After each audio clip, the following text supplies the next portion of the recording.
текот на вчерашниот ден во мерните пунктови Центар и Киселавода во Скопје, концентрацијата на сулфур диоксидот во воздухот не ја надмина максимално дозволената граница, додека концентрацијата на Чад изнесуваше 0,091, односно 0,085 милиграми на кубен метар воздух, што е речиси за 2 пати повеќе од дозволеното. Во текот на вчерашниот ден, невисоката концентрација на сулфур диоксид и на Чад во воздухот во главните градови на републиките е измерена во Сараево 0,420, односно 0,258 милиграми на кубен метар воздух, што е за неколку пати повеќе од максималната граница. Во мерните пунктови Центар и Киселавода во Скопје, концентрацијата на сулфур диоксид била под максимално дозволената, а концентрацијата на Чад ја надминала дозволената граница во мерниот пункт Центар и тоа за 0,010 милиграми на кубен метар воздух. Јас ја пратам таа ситуација, бидејќи претежно ми е работата во град и прилично го осетувам тоа загадување на воздухот. Поготово во центарот. Премногу возила се движат низ центарот и по моје мислење би требало центарот да се избегне од сообраќај. Повеќе пати во весниците, а и на радио, на телевизија, имало емисии во врска со загадувањето на воздухот.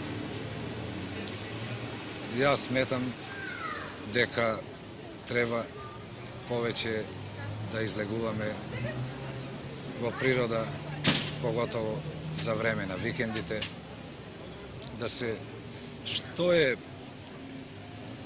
подобро да се избегне од градската врева. Јас би рекол за мене, секој викенд го користам да излезам од градот, одам на планина, бидејќи сум возач на моторно возило, често седиме не, одам на планина, на водно, одам на викенди во Сарај, на Велешко езеро и така натаму. Да, сега нема ни потреба да слушаме тие податоци милиметарски колку што има, самите ги чувствуваме тоа, ќе направиме таа промена од град, ако се качиме на планински воздух, веднаш самите без инструменти можеме да регистрираме разлика на тој воздух, не? Па видите, постои голема разлика нормално. Таму е сосема подруг воздухот и човек сосема подобро се осеќа. После неколку проведени часови на планина или покрај некоја река, покрај езеро и така натаму. Јас препорачувам на секој за време на викендите, ако е во можност, во состојба да проведе неколку часови што подалеку од градот, од градската врева.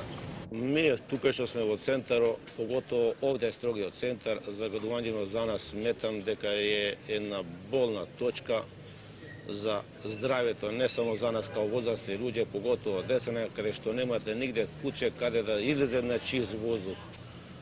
Поготово возилава, не придржавајќи се на прописите, нерешено паркирањето, густ паркинг плац, загаденоста е многу густа.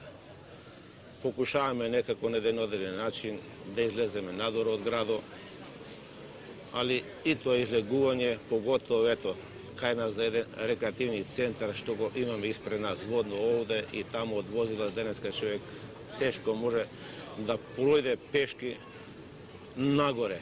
И оние места кои се предвидени за краток одмор, да седне човек, да одмори, да усети на свежина, оттаму тие места претежно и таму се загадени со возила. Поред одредени паркинг плацови што се и оние слободни места за одмор на секој ден граѓани да седне во ладовина сенка, да се одмори тамо, тие места претежно ги завземаат моторни возила, така да практично граѓанин кога ќе излезе горе, нема каде ладовина да најде од тие возила. Или принуден длабоко да отиде натре негде шума, а тамо ипак успони, оние стазици кои се приуредени, не може да ги искористи. Поред тоа, многу тешки возила, уште нерешен сабраќај за транспортни возила во центар овдека се движат. Во неодредено време, а тие претежно најповеќе ги го задуваат воздухот. pogotovo стари возила, дотрајани возила, гориво на него се гореваат, испуштаат многу загаден воздух кој на секој ден граѓанин го осетува директно при шетање, движењето на улица или на друго место.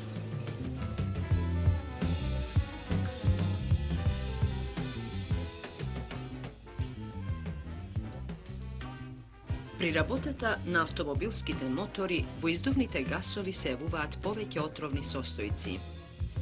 Еден од нив е јаглен моноксидот, кој е продукт на брзото и непотполното согорување на горивото. Тој е всушност најопасниот отров на цивилизацијата, бидејќи го следи човекот од откривањето на огинот до денес, кога представува предизвикувач на најмногу смртни труења.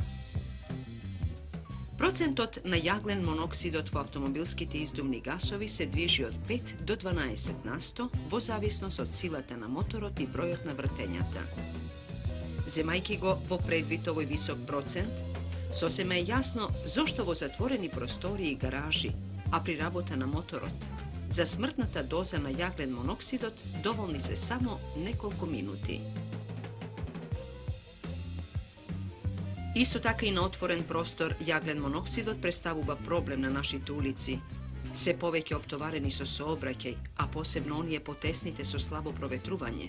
Регистрирани се немал број хронични труења на луѓе што подолго се задржуваат на тие места.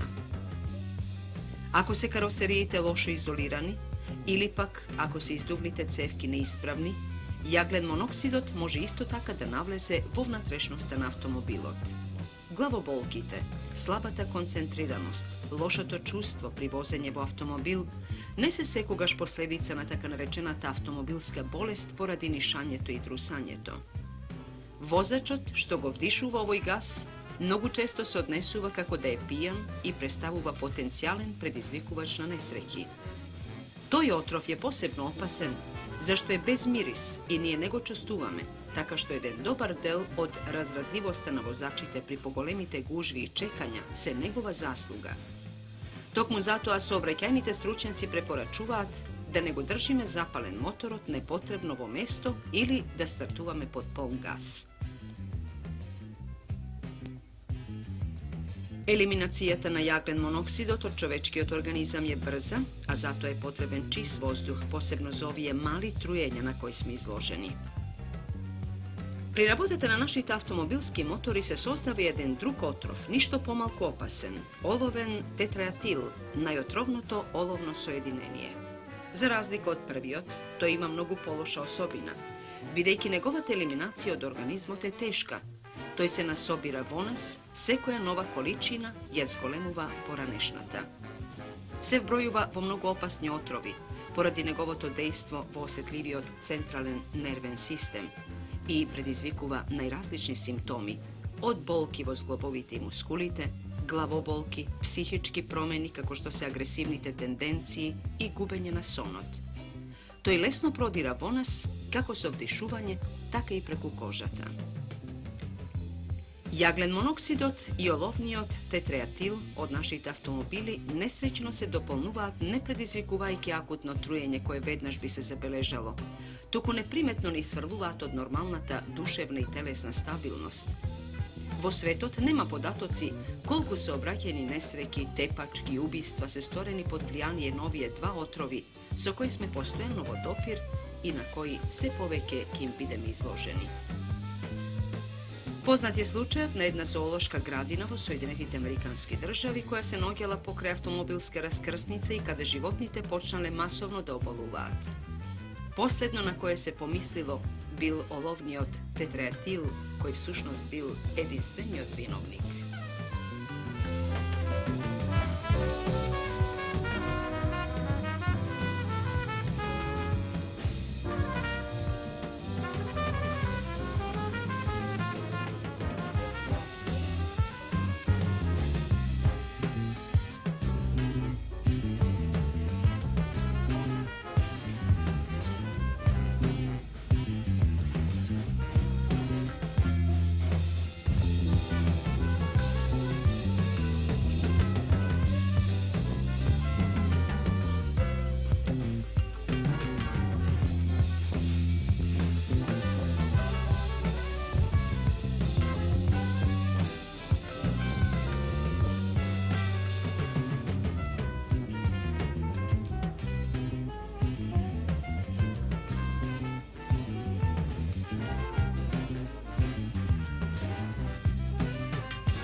Ja lično kao građan ili kao čovjek ne sedam tuka.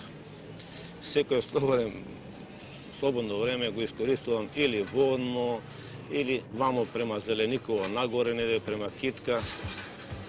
Ako imam povećko vreme i podaleko, ali uglavnom sabota i nedela, pogotovo redko. A pored toga, ja sam penzioner, imam vreme povećko i preko sloboden den nadoroda.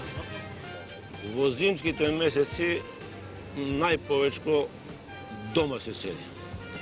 А, кога се ипак друштво претежно најде компанија, одиме често пати сотина шапка малку, ќе се излезе, до Битола мало напери се, тама се прошета човек. А вамо ипак имам нешто према Зеленикова, тамо често пати одам нагоре, испод Китка, тука до тамо главно, али претежно време дома се седи.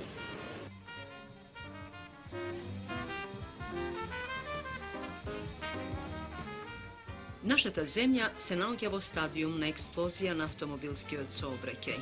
Улиците се повеќе се исполнети со автомобили. Чувствувајќи го комфорот и благодетите на автомобилот, должни сме да ги знаеме и придружните опасности.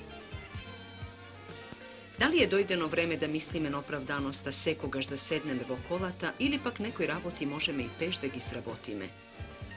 Граѓаните што зборуваат, предлагаат поедини делови на градот да бидат затворени за сообраќај, со што би се создале оази без бучава и гасови, каде одењето пеш би ги здобило своите основни услови. Вака, граѓанинот незабележливо е бркан од улиците. Можеме да си спомнеме за некои улици во големите градови каде тротоарите стануваат излишни, бидејќи никој не ги користи. Освен тоа, може би е дојдено и време кога треба да размислуваме еден ден во неделата да го прогласиме за ден во кој не би се користел автомобилот во подрачјето на градот. Тоа може да биде еден ден од викендот кога не одиме на работа и не сме така врзани за автомобилската услуга. Треба да признаеме дека навистина само еден мал дел на Скопјани го користи водно за прошетки, место што е најпогодно за таа цел. Наспроти тоа, улиците чисти од гасови без бучава би пружиле можност на поголемата група граѓани сосем пријатно да се шетаат и повторно да ги доживеат некогашните задоволства.